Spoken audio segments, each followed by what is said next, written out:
सादगी जिस दिन श्रृंगार हो जाएगी, यकीन मानना आईने की हार हो जाएगी। आज की वीडियो शुरू करने से पहले दोस्तों मैं एक बात कहूँगा कि मेरा बिल्कुल सादगी भरा सिस्टम है और मैं सिंपल साधारण तरीके से बताता हूँ। हो सकता है कि कुछ लोगों को ये अच्छा ना लगे या कुछ लोगों को समझ ना आए, तो वो मेरे से बेहतर किसी ट्रेंड को भी ढूंढ सकते हैं, और जिनको समझ आता है उनके लिए मैं विशेष करके कहूँगा या उनको बताने का प्रयास करूंगा। आज की जो वीडियो है वो है कि किस तरह से अपने अंदर के शब्द खोजें। जैसे मैं आपको एक बात बताता हूं कि कुछ ऐसे प्रिय सज्जन हैं जो मेरे से ऑनलाइन सीखते हैं या ऑफलाइन भी सीखते हैं। अब क्या होता है कि मैं उनको ये कहता हूं कि आप 2 मिनट के लिए इस टॉपिक पे बोलो, या कहीं आपका इंटरव्यू हो, आप अपने आप भी बोल के देखें, आप अटक जाएंगे। जैसे आप रुक जाएंगे 30 सेकंड के बाद, 1 मिनट के बाद रुक जाएंगे आप बोलते बोलते, और आपको लगेगा कि शब्द नहीं आ रहे। जैसे कि लोग मेरे से फोन पे बात करते हैं या अपना जो स्पीच सुनाते हैं तो वो वहां पर रुक जाते हैं। अब वहां पे 2 दिक्कतें आती है। एक तो वास्तव में ही उनके पास शब्द नहीं है, एक वो झिझक जाते हैं कि उनको ऐसा लगता है कि यार गलत ना हो जाए, गलत ना हो जाए।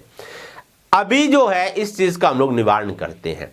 अब देखिए, अगर आपको झिझक है तो वो तो उसके लिए भी आपको प्रैक्टिस करनी होगी। अकेले में प्रैक्टिस कीजिए, अपने आप जो है ना, आप अपने आप के साथ बातचीत कीजिए। कोई भी विषय है उस विषय को लीजिए, उसके ऊपर कुछ लिखिए, पेपर पेन लीजिए और लिखकर उसको बोलने का प्रयास करें। उससे जुड़ी हुई शेरो शायरी है, कोई थॉट्स हैं, कुछ अच्छे लोगों के विचार हैं, कुछ स्टोरी हैं, वो भी आप बोलिए। लगातार आप करेंगे तो क्या होगा कि आपकी झिझक खत्म हो जाएगी। फिर उसके बाद आपके शब्द नहीं रुकेंगे, यानी कि आपको 2 मिनट के लिए कहा, 3 मिनट के लिए आप बोलेंगे।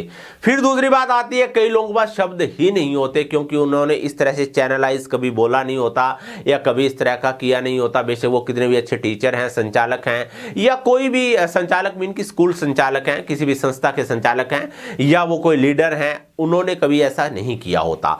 तो मैं उनके लिए एक बात कहूंगा कि उनको भी प्रैक्टिस करनी होगी। वो प्रैक्टिस जब तक नहीं करेंगे तब तक उनका अंदर जो है ना, जब आप अटक जाएंगे मंच के ऊपर तो वहां पर आप गैप दे देंगे। गैप देते ही आपको बहुत ही एक अंदर से इंसल्ट फील होगी कि यार मैं रुक गया मंच पर बोलते हुए। तो असल में वो लोग मंच पे रुक जाते हैं बोलते हुए जिन लोगों की बिल्कुल भी प्रैक्टिस नहीं होती। इसलिए आप जो है ना, अभी जैसे पढ़ने की प्रैक्टिस करते हैं, आपने कोई टॉपिक पढ़ा और आपको लगता है कि अभी तो मैं बोल दूंगा, नहीं। अगर बोलने का काम है तो आपको बोलना ही होगा। क्या मैं आपको कोई भी चीज यहां पर पढ़ के सुना दूंगा तो आप सीख जाएंगे? नहीं। बोलने की जहां तक बात है तो मेरे को ऐसे भी करना पड़ेगा, जोर से बोलना पड़ेगा, धीरे से बोलना पड़ेगा। वो प्रैक्टिस आपको बोलकर ही करनी पड़ेगी। मान लीजिए राजनीति में लोकतंत्र पर बोल रहे हैं दोस्तों, भारतीय लोकतंत्र की एक विशेष बात मैं बताता हूं कि हमारा लोकतंत्र बहुत ही विस्तृत है, बड़ा लोकतंत्र है। और लोकतंत्र की एक डेफिनेशन दी अब्राहम लिंकन ने कि लोकतंत्र प्रजातंत्र जनता की, जनता द्वारा और जनता के लिए सरकार है। लेकिन आज हम देख रहे हैं कि आज हमारा लोकतंत्र धूमिल हो रहा है। कुछ लोगों ने सत्ता को हथिया लिया है ऐसा लगता है, और सत्ताधारियों ने अपने लोकतंत्र को कठपुतली बना दिया है। अब मान लो लोकतंत्र पे आपने बोलना है तो लोकतंत्र को आप पढ़ेंगे, फिर उसके बाद बहुत सारी बातें बोलेंगे कि उस समय लोकतंत्र का उल्लंघन हुआ। अगर राजनीति में जो लोग इंटरेस्टेड है, मैं उनकी बात कर रहा हूं क्योंकि ये राजनीति का विषय है।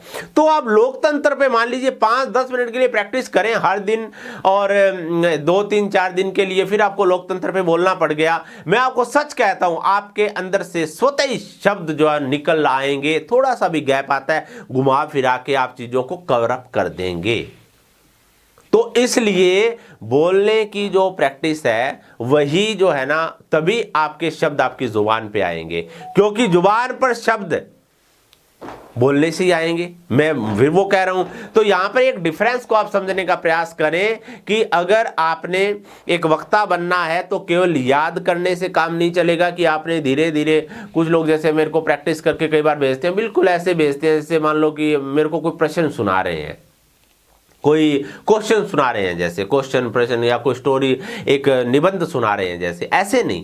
पूरा बुलंद आवाज के साथ प्रैक्टिस करनी होगी और फिर आप मंच पे बोलना। अगर कहीं भी आप अटकते हुए प्रतीत होंगे तो अपने आप का ऐसा शब्द खोजेंगे उसके साथ लगता कि वहां पर अटकाव नहीं आएगा। तो ये प्रैक्टिस से पॉसिबल हो पाएगी दोस्तों, और वहां पर आप अटकेंगे नहीं, कभी भी आपको ऐसा महसूस नहीं होगा कि मेरे को याद नहीं होता।